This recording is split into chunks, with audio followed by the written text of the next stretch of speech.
இது 2028 மாணவர்களுக்கான துரித மீட்டல். அதில் வந்து நாங்கள் அலகு 1 வந்து முதல்ல பார்க்க இருக்கிறோம். ரைட். இப்போ நீங்கள் ஏற்கனவே விளக்கமாக நோட்ஸ் படிச்சிருப்பீங்க. இப்போ பரீட்சைக்கு முதலாம் தவணை பரீட்சைக்கு தயார்படுத்துகிற நேரத்தில் மிக விரைவாக குறுகிய காலத்துக்குள்ளே நாங்கள் படித்த விடயத்தை ஒரு சம்மரியாக பார்க்குறதுக்காக இந்த வீடியோ வந்து தயார்படுத்தப்பட்டிருக்குது. ரைட். எனவே நீங்கள் படித்த விடயங்களை மீட்டு பார்த்து கொள்ளலாம்.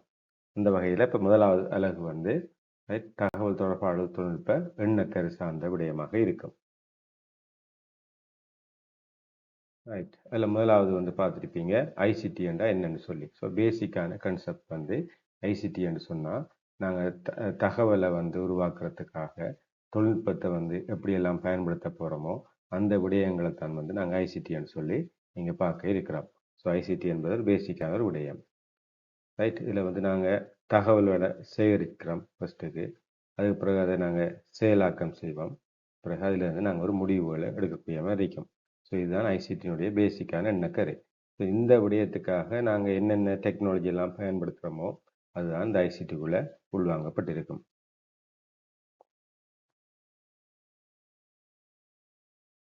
அடுத்தது நாங்கள் முதலாவது அலகில் பார்த்திருப்போம் முக்கியமான விடயமாக தரவு. ஸோ டேட்டா என்று பார்த்திருப்போம்.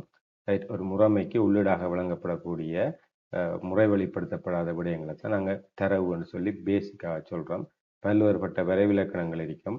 இருந்தாலும் நம்மளோட பரீட்சையில் வந்து அந்த வரைவிலக்கணம் கேட்கப்படுறதில்ல. ஏன்னா நாங்கள் வந்து உயர்தரமானவர்கள். ரைட். அதனால் இதனுடைய பிரயோகங்களை தான் நாங்கள் விளக்கமாக தெரிஞ்சு வச்சுக்கொள்ளணும். அப்போ டேட்டாவை வந்து நாங்கள் ஒரு உள்ளீடாக வழங்குறதாக முறைமைக்கு உள்ளீடாக வழங்கிக் கொள்வோம். அந்த உள்ளீட்டிலிருந்து ப்ரொசஸ் பண்ணி எங்களுக்கு ஒரு வெளியீடு கிடைக்கும். அந்த வெளியீட்டை தான் நாங்கள் சொல்லுவோம் தகவல் என்று சொல்லி சொல்லுவோம். ரைட். இப்போ ஒரு முறைமைக்கு உள்ளீடாக அனுப்பப்படுவது தரவு என்றும் அந்த முறைமையிலிருந்து செயற்படுத்தப்பட்டு வெளியில வார விடயங்கள் தகவல் என்று சொல்லி நாங்கள் பார்க்குறோம். ஆனால் எப்பொழுதும் ஒரு குறிப்பிட்ட விடயம் வந்து தரவாகவோ அல்லது தகவலாகவோ நாங்கள் உறுதிப்படுத்த முடியாது. ஏனென்று சொன்னால் அந்த முறைமையை வச்சு கொண்டு தான் நாங்கள் பார்ப்போம். ஒரு முறைமைக்கு உள்ளீடாக போகிறது தரவுன்னு சொல்லியும் அந்த முறைமையிலிருந்து வெளியீடாக வரக்கூடியதை நாங்கள் தகவல்னு பார்க்குறோம். அதே நேரம் ஒரு முறைமையிலிருந்து வெளியீடாக வரக்கூடிய தகவல் இன்னொரு முறைமைக்கு உள்ளீடாக போகிற நேரத்தில் அந்த இடத்துல வந்து அதை நாங்கள் தரவுன்னு சொல்லி சொல்லுவோம். எனவே அந்த சரியான சிச்சுவேஷன் அந்த செயற்பாடு என்ன என்பதை வச்சு கொண்டு தான் அந்த குறிப்பிட்ட விடயம் தரவா அல்லது தகவலா என்ற முடிவுக்கு நாங்கள் வரலாம். ரைட். இப்போ நாங்கள் ஒரு நல்ல தகவல் வந்து எப்படி இருக்கணும் என்று பார்த்தோமா இருந்தால் அது ஒரு மதிப்பு மிக்கதாக இருக்கணும். காலம் காலத்தோடது மாறுபடக்கூடிய மாதிரி இருக்கணும். துல்லியமானதாகவும் தெளிவானதாகவும் முழுமையானதாகவும் புரிந்து கொள்ளக்கூடிய மாதிரியும் தகவல் வந்து இருக்கணும். அடுத்தது இந்த தரவு வகைகள் பார்த்துருப்பீங்க. தரவு வகைகளை வந்து பிரதானமாக 2 வகையாக பிரிக்கலாம். ஒன்று அளவு ரீதியான தரவு. அதாவது எண்களை பயன்படுத்தி நாங்கள் சொல்லக்கூடியது கவுண்ட் பண்ணக்கூடிய மாதிரி காணப்படக்கூடியது வந்து அளவு ரீதியான தரவுன்னு சொல்லுவோம். ரைட். இந்த அளவு ரீதியான தரவிலையும் 2 வகையாக பார்க்கலாம். ஒன்று தனித்த தரவுன்னு சொல்றது. எப்பொழுதுமே ஒரு முழுவன் பெருமானத்தில் மட்டும் வருமாக இருந்தால் அது தனித்த தரவு. ரைட். அதே நேரம் 2வது பகுதி அதில் தொடர்ச்சியான தரவு. ஸோ தொடர்ச்சியான தரவுன்னு சொன்னால் ஒரு எண் பெருமான வீச்சுக்குள்ளே வரும். பெரும்பாலும் தசமதானத்தில் வரக்கூடிய மாதிரியாக காணப்படும். ரைட். முழு எண்ணில் மட்டும் சொல்லக்கூடிய மாதிரி இருந்தால் அது தனித்த தரவு என்று சொல்லியும், அவ்வாறு இல்லாமல் ஒரு வீச்சுக்குள்ள சொல்லக்கூடிய பெருமானமாக இருந்தால் அது தொடர்ச்சியான தரவுன்னு சொல்லியும் சொல்லுவோம். அப்போ எண்ணி சொல்லக்கூடியது அளவு ரீதியான தரவுன்னு சொல்லியும், இந்த எண்ண முடியாத தரவுகளை நாங்கள் பண்பு ரீதியான தரவுன்னு சொல்கிறோம். இப்போ பண்புன்னு சொல்லக்குள்ள ரைட் அது வந்து எண்ணி சொல்ல முடியாது. அது வந்து ஒரு ஒருத்தர் குணத்தையோ அல்லது உருவங்கள், ரைட், நிறங்கள் இந்த மாதிரியாக விடயத்துக்குள்ள அடங்கும். ரைட். சில தரவு வந்து பார்த்தீங்கன்னா 2க்குள்ளே அடங்குற மாதிரி வரும். ரைட். இப்போ உதாரணத்துக்கு நாங்கள் நம்பர் வார மாதிரியும் ஒரு பண்பு வார மாதிரியும் சேர்த்து ஒரு விடயத்தை சொல்லுவோமாக இருந்தால், என்னிடம் 2 சிவப்பு நிற பேனைகள் உள்ளன என்று சொன்னால் அந்த 2 என்பது எண்ணை குறிக்குது, சிவப்பு என்பது பண்பை குறிக்குது. எனவே இது வந்து 2ம் சேர்ந்த ஒரு தரவாகவும் பார்க்கப்படும். அடுத்த முக்கியமான பகுதி தரவு வாழ்க்கை வட்டம்.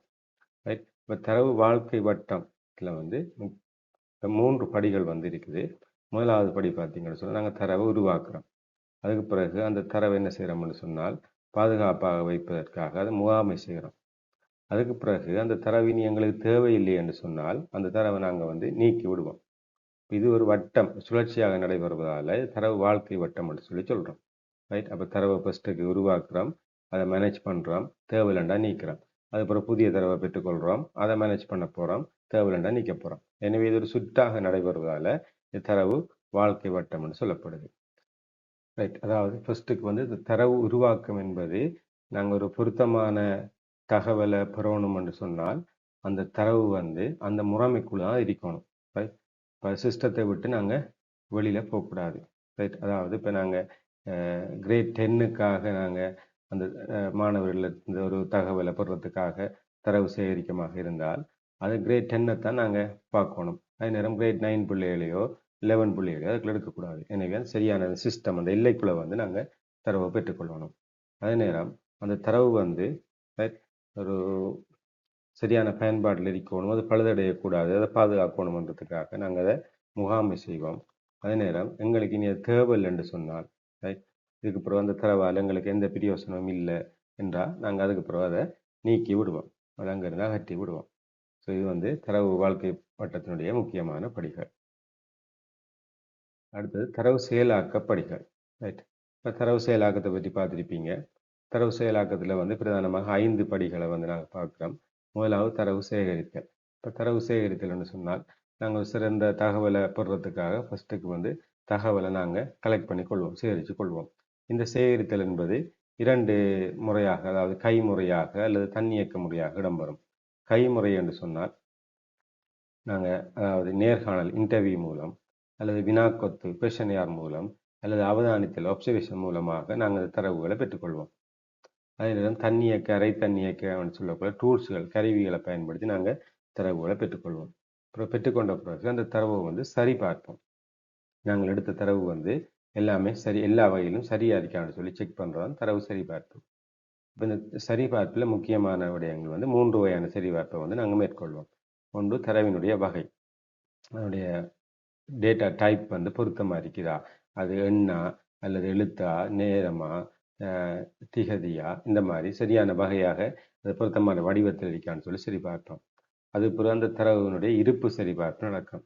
அதாவது அந்த அந்த இடத்துக்குரிய பெறுமதி வந்து நாங்கள் பிளாங்கா விட்டுட்டு போகலாமா அல்லது கட்டாயம் என்டர் பண்ணணுமா, ரைட். அந்த அந்த கீ அது முக்கியம், ரைட். அப்போ அந்த இடத்துல அந்த தரவு வந்து வெறுமனை இருக்கலாமா அல்லது கட்டாயம் வழங்கணுமான்றது செக் பண்ணுற விடயம் நடக்கும். அது இருப்பு சரிபார்ப்பாக இருக்கும்.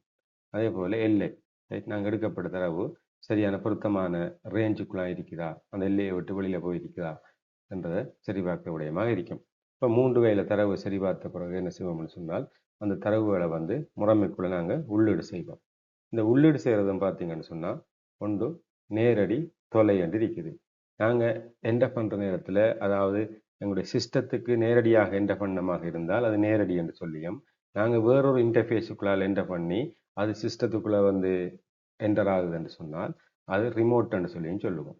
அதே நேரம் ஆன்லைன் ஆஃப்லைன் நாங்கள் இன்புட் பண்ணுற நேரத்தில் அதே டைமில் வந்து சிஸ்டத்துக்குள்ளே என்டர் ஆகி ப்ராசஸ் நடக்குது என்று சொன்னால் அது ஆன்லைன் என்று சொல்லுவோம். நாங்கள் என்டர் பண்ணுற நேரமும் சிஸ்டத்துக்குள்ளே அதை என்டர் ஆகி ப்ராசஸ் பண்ணுற நேரமும் வேறுபட்டதாக காணப்பட்டால் அது ஆஃப்லைன் என்று சொல்லி சொல்லுவோம். இந்த மாதிரி தரவை என்டர் பண்ண முடிஞ்ச பிறகு நாங்கள் அந்த தரவை வந்து செயல்படுத்துவோம். செயல்படுத்துகிற நேரத்தில் பார்த்துருப்பீங்க 2 முக்கியமான செயல்படுத்தல் முறை இருக்குது. ஒன்று தொகுதி வாரி செயலாக்கம், அடுத்தது நிகழ்நேர செயலாக்கம். ரைட். நாங்கள் இன்புட் பண்ணுற நேரத்தில் உடனே அதுக்கான ப்ரோசஸ் நடந்து உடனடியாகவே அதில் அவுட்புட் கிடைக்குமாக இருந்தால் அது நிகழ்நேர செயலாக்கம்னு சொல்லுவோம். அதாவது இந்த கண்காணிப்பு முறைமைகள், நாங்கள் டிக்கெட் புக் பண்ணுற சிஸ்டங்கள், ரைட், இதெல்லாமே வந்து நிகழ்நேர செயலாக்கத்துக்குள்ளே வரும். ஆனால் தொகுதி வாரி செயலாக்கம்னு சொன்னால் ரைட், ஒரு குறிப்பிட்ட தொகுதிகளாக ப்ரோசஸ் பண்ணி இன்புட் நடந்து ஒரு ப்ரோசஸ் நடந்து அதிலிருந்து ஒரு முடிவெடுத்து அதுக்கப்புறம் அடுத்த ப்ரோசஸ் ஸ்டார்ட் பண்ணி இந்த மாதிரி பெச்சாக நடக்கக்கூடியதை தான் நாங்கள் தொகுதி வாரி செயலாக்கம்னு சொல்லி சொல்கிறோம். சிம்பிளான ஒரு உதாரணம் பார்த்தீங்கன்னு சொன்னால் சம்பள பட்டியல் தயாரிக்கிறது. இலங்கையில் கவர்மெண்ட் சேவண்டாக்களுக்கு வந்து சம்பளம் தயாரிக்கிறதுக்காக பேரோட் சிஸ்டம் பயன்படுத்துகிறாங்க. அப்போ அது வந்து ஒரு தொகுதி வாரி செயலாக்கத்துக்கு உதாரணம், சிறந்த ஒரு உதாரணம். அல்லது இந்த பில் பட்டியல் எல்லாம், உங்களுடைய வாட்டர் பில் அல்லது எலக்ட்ரிசிட்டி பில் அல்லது ஃபோன் பில் இதெல்லாம் வந்து பார்த்தீங்கன்னு சொன்னால் அந்த 1 மந்த்துக்கான ஒரு ப்ரோசஸ் நடக்கும். அப்போ அதனால் வந்து நாங்கள் தொகுதி வாரி செயலாக்கத்துக்கு உதாரணமாக கொள்கிறோம்.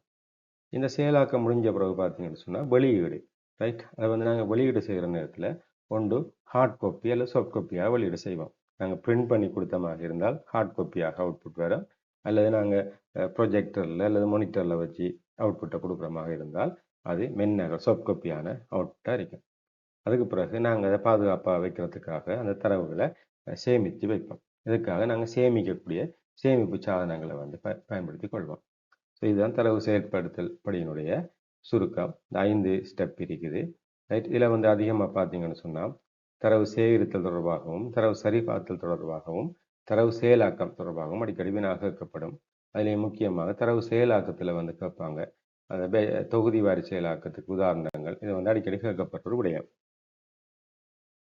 அடுத்த விடயம் வந்து எங்கள் முதலாவது பாடத்தில் ஒரு சமரியாக சொல்லப்பட்டிருக்கிற விடயம் இந்த இணையம், ரைட்? இன்டர்நெட்டை பற்றிய விடயம் இருக்குது, ரைட்? இப்போ இந்த இணையத்தை பற்றி நாங்கள் பேசிக்காக கதைக்கிற மாதிரி இருந்தால் வலையமைப்பு தான் நாங்கள் இணையம் என்று சொல்கிறோம். இது வந்து 1957 வந்து அமெரிக்காவில், ரைட், ஆர்பா என்ற நிறுவனத்தால் தான் இந்த ப்ராஜெக்ட் வந்து ஸ்டார்ட் பண்ணப்பட்டது. ஆனால் அவங்களுக்கு 1969 தான் அது வெற்றி அளித்தது. அப்போ அந்த ப்ரொஜெக்ட் நேமாகவே அதுக்கு ஆர்பா நெட்ன்னு சொல்லி அதுக்கு பேர் வச்சாங்க. ஆனாலும் இது ஆரம்ப காலத்தில் வந்து மக்கள் மத்தியில் பிரபல்யம் அடையலை. என்று சொன்னால் நாங்கள் இணையத்தில் வந்து நிறைய சேவை இருந்தாலும் நாங்கள் இப்போதைக்கு பயன்படுத்தக்கூடிய அதிகமாக பயன்படுத்துகிற சேவை வந்து உலகளாவிய வலை.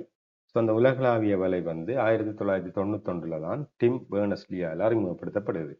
அந்த உலகளாவிய வலை அறிமுகமான பிறகு தான் நாங்கள் வந்து அதிகமாக இன்டர்நெட் பயன்பாட்டுக்குள்ளே நாங்கள் போனோம், ரைட்? அப்போ பேசிக்கான விடயம் வந்து இதில் வந்து உலகளாவிய வலையில் பயன்படுத்தக்கூடிய ப்ரோட்டோகால்னு பார்த்தீங்கன்னு சொன்னால் HTTP, hyper text transfer protocol. அதில் செக்யூர் பண்ணப்பட்ட வெர்ஷன் தான் வந்து HTTPS, ரைட்? இன்றைக்கு இணையத்தில் நாங்கள் பெற்றுக்கொள்ளக்கூடிய நிறைய சேவைகள் இருந்தாலும் முக்கியமான சேவைகளில் உலகளாவிய வலை, மின்னஞ்சல், காணொலி மாநாடு, வீடியோ கான்ஃபரன்ஸ், கோப்பு பரிமாற்றம், ஃபைல் ட்ரான்ஸ்ஃபர், அதே மாதிரி, ரைட், IP தொலைபேசி, இதெல்லாம் வந்து நாங்கள் இணையத்தில் பெற்றுக்கொள்ளக்கூடிய சேவைகளாக காணப்படுது.